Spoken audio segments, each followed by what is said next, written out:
All right, so get this. We're diving into the life of a president who holds a PhD in urban planning A&D, a law degree. Seriously? Yeah, Mohammed Irfan Ali, the current president of Guyana. I've heard the name, but... We've got excerpts from his Wikipedia page, and it's fascinating. Oh, cool. You ready to unpack how this guy went from textbook to top office? Absolutely. It's interesting, right? This kind of academic background for a leader, especially in a place like Guyana, with its unique development challenges. Right. So Wikipedia tells us Ali was born in 1980 to an Indo-Guyanese Muslim family in Leonora, Guyana. Both of his parents were educators, so that's got to be a strong foundation for a future leader, right? It's interesting for sure. I mean, growing up around educators might instill a certain value for knowledge and public service. And looking at his academic journey, I mean, St. Stanislaus College, not one, but 2 master's degrees. Wow. A doctorate in urban and regional planning. It's crazy. Goes on and on. It's like he was collecting degrees. A master's in human resource planning and development. A postgrad diploma in international business. Wow. A postgrad certificate in finance. A master of law degree. A&D. A bachelor of arts. I mean, it's... What was he thinking? Was this all part of some master plan to be president? I doubt it. It's probably more like he was building a skill set, right? Yeah. I mean, think about what all those qualifications represent. Understanding people. Finance, international relations law. Like a toolkit for leadership. Yeah, that's a good point. All right. Okay, so he's got the brains. Yeah. But how did he put all that knowledge to work? Wikipedia says he started as a project manager for the Caribbean Development Bank's Project Implementation Unit in the Ministry of Finance. Huh. Interesting. Not exactly a glamorous first job. True, but maybe think about the context, right? Yeah. The Ministry of Finance, dealing with development projects, likely funded by international institutions. Okay. It's a crash course in how money flows, how decisions are made, and the realities of development. Perfect for someone with Ali's background. Yeah, I see your point. And from there, he moved on to become a senior planner in the State Planning Secretariat. Now, that sounds more up his alley. Right. With his urban planning doctorate. Exactly. This is where his expertise comes into play. For sure. Infrastructure, resource allocation, long-term development strategies, all crucial for Guyana. Absolutely. So we see this highly educated, ambitious guy working his way up. But then in 2006, he enters the political arena as a member of the National Assembly of Guyana. It's a big change, right? Yeah. From planning to politics. Huge. What motivated that jump? Was it a desire for more impact? Did he see an opportunity to apply his knowledge on a larger scale? It's interesting. And he didn't just dip his toes in. No, he didn't. He became the Minister of Housing and Water A&D, the Minister of Tourism, Industry, and Commerce. Wow. Talk about a heavy workload. Seriously. How did he manage both roles, especially with all the complexities of Guyana's economy? It makes you wonder. But it also shows his ambition. Yeah. He's not afraid of responsibility. And get this. What? Wikipedia mentions he even acted as President A&D Prime Minister. No. On separate occasions before officially becoming president. It's like he had a presidential internship or something. Right. It definitely suggests he was being groomed for leadership. Yeah. Gaining experience. Navigating Guyana's political system. And all this is happening while Guyana's political landscape is evolving. Exactly. And the country's importance in the region is growing. All right, so fast forward to 2020. Ali's the presidential candidate for the People's Progressive Party. Okay. What were the key themes of his campaign? What connected with the people? Well, Guyana was on the cusp of major change. The oil discovery had transformed the country's economic prospects. There's this feeling of opportunity and anxiety. Yeah. And Ali tapped into that. He focused heavily on the economy, promising a brighter future for Guyanese. So it's like, we have this oil wealth. Let's use it to create jobs, improve lives, build a stronger Guyana. Exactly. He pledged to create 50,000 new jobs over 5 years. Wow. Which was a major concern for voters. He also promised transparency in managing the oil sector. Smart. He's acknowledging the risks, but highlighting the potential rewards. Right. His victory wasn't a slam dunk. Really? The 2020 elections were some of the most contentious in Guyana's history. Oh, wow.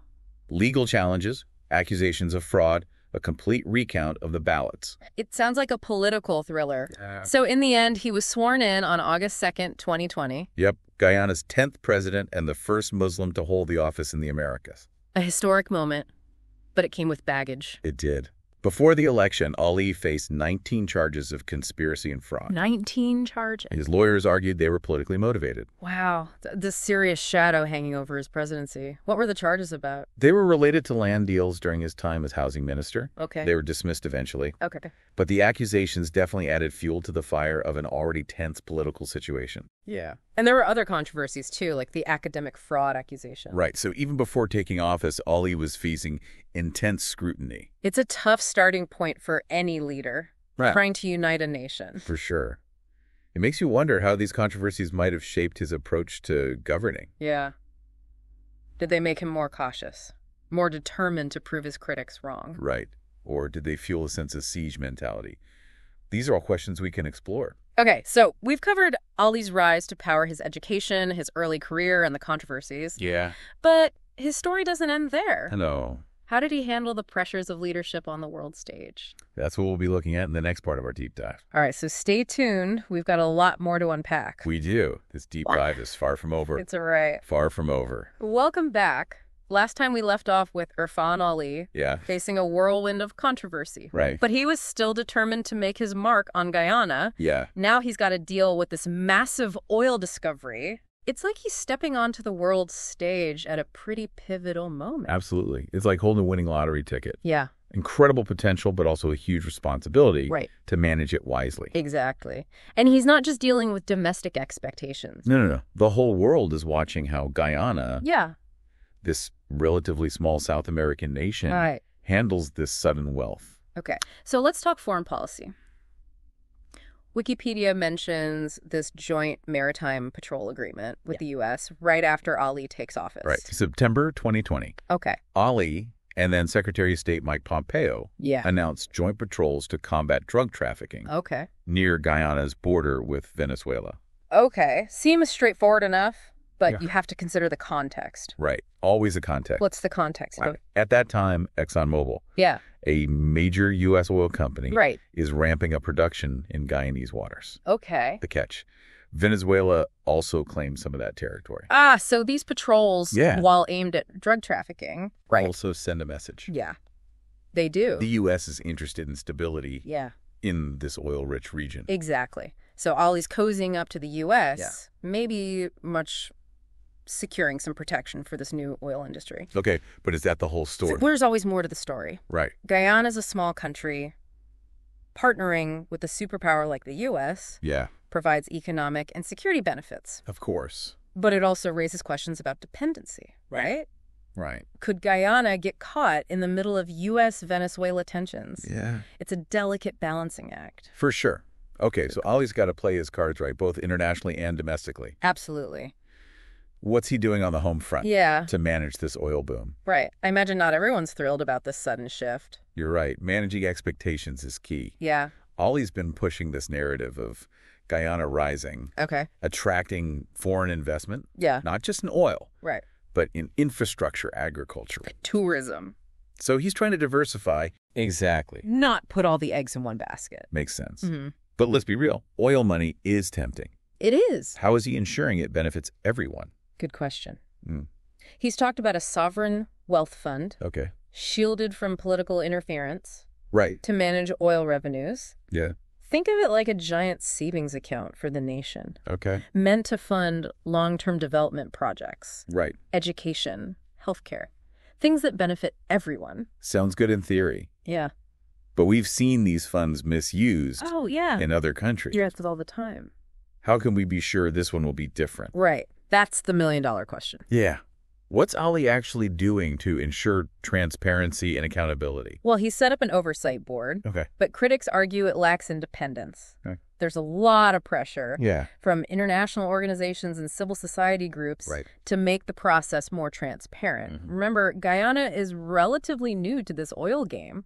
They're still figuring things out. So there's potential, but also a lot of room for improvement. For sure. What about the people who aren't directly benefiting from the oil industry? Right. What about them? What's Ali doing for them? He's implemented social welfare programs. Expanded access to healthcare and education. Particularly for low-income families. He's also investing in infrastructure. Especially in rural areas. Trying to bridge the gap between the oil boom and those who might be left behind. Sounds like he's trying to cover all the bases. But this is Guyana. Right. We can't forget about the environment. Of course not. How is he balancing this economic development with protecting the country's natural resources? That's a constant tension for him. Yeah. On one hand, he's promoting Guyana as an oil powerhouse. Right. On the other, he's talking about sustainable development. Yep. Investing in renewable energy like solar and hydropower.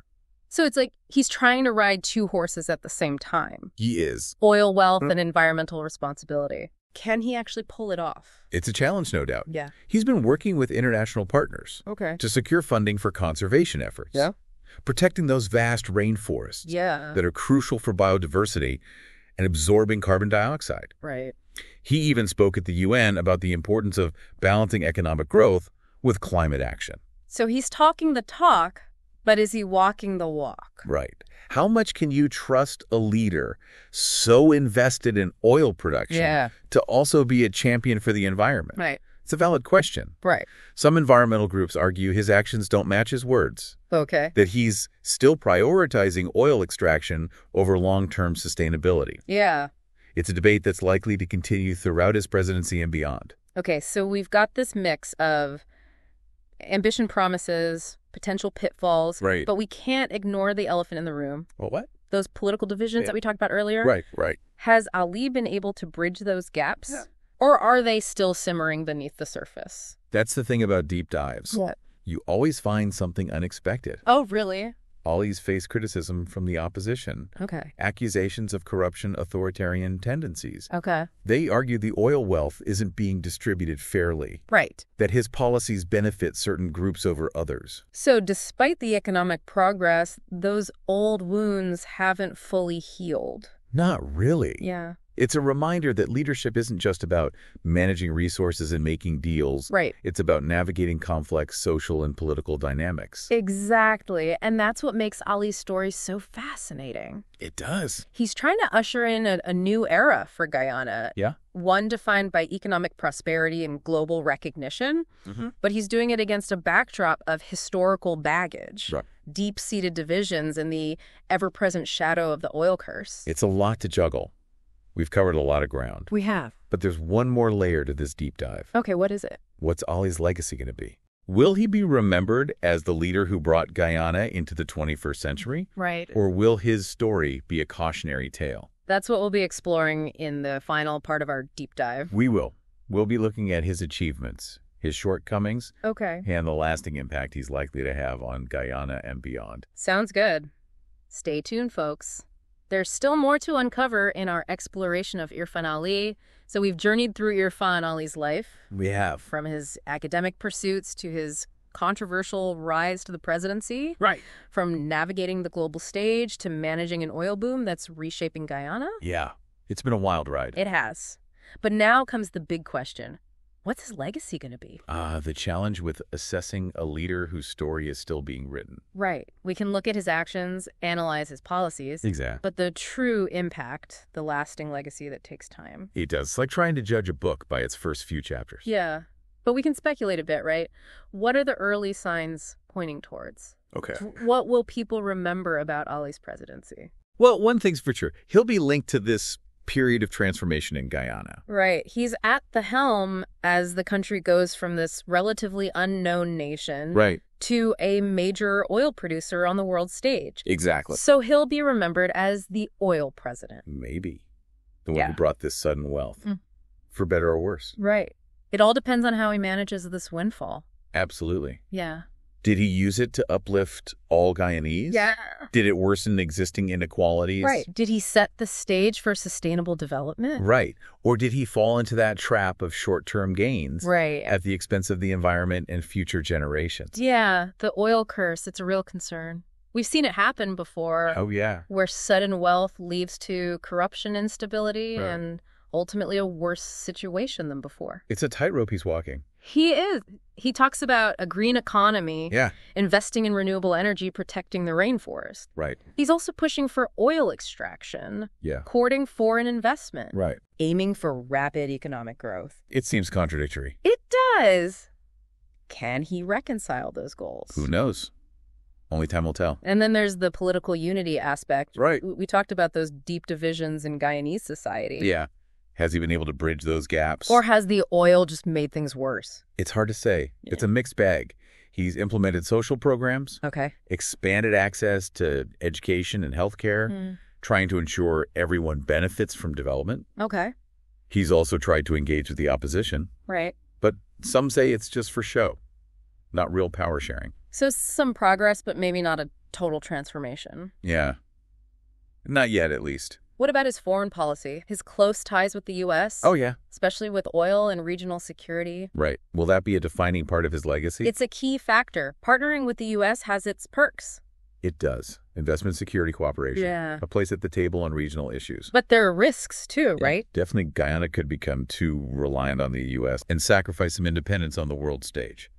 So Ali's legacy is complex. It's about economic decisions, environmental policies, political moves, international alliances. A whole lot of factors. It's a story that's still unfolding, but one with big consequences for Guyana and beyond. That's for sure.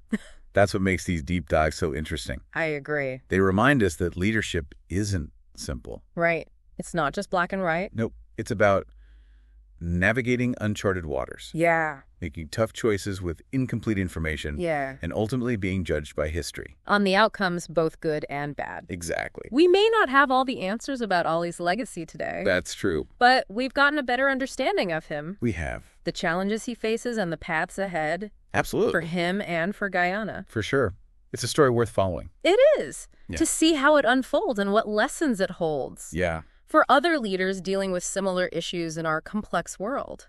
Thanks for joining us on this deep dive. Until next time.